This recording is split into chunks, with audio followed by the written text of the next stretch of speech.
Girl, the Farm Girl. Yep, that's me. You're probably wondering how I ended up in this situation. Oops! Nadapa ako! Pero tatayo ulit, babae ako. Kaya kong bumangon matapos madapa. At tulad ng maraming kababaihan, marunong tayong tumayo muli sa bawat hamon. Isang pagpupugay po sa lahat ng Juana ngayong Women's Month.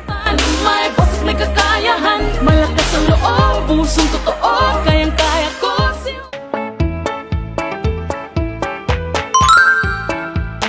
Oo, ganito po talaga sa integrated farm.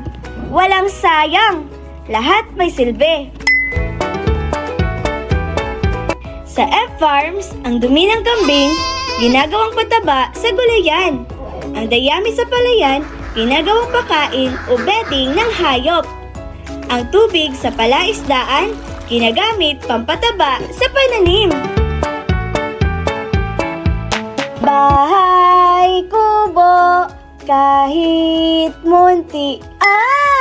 Kaya pala ganito ang konsepto ng farm namin. Paano masabi? Parang bahay kubo.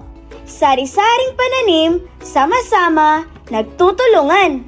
Hindi lang ito kanta. Blueprint pala ito ng diversified farming. At syempre, kasama ang ating agri-kids, habang bata pa, tinuturuan na natin sila ng tamang pag-aalaga ng lupa. Dahil ang sustainable farming, hindi lang para sa ngayon, para ito sa next generation. Oh my God! Wow!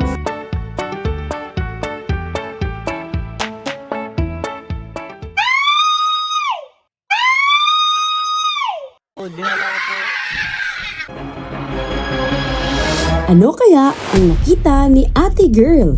Bakit siya biglang nagsisisigaw? Abangan!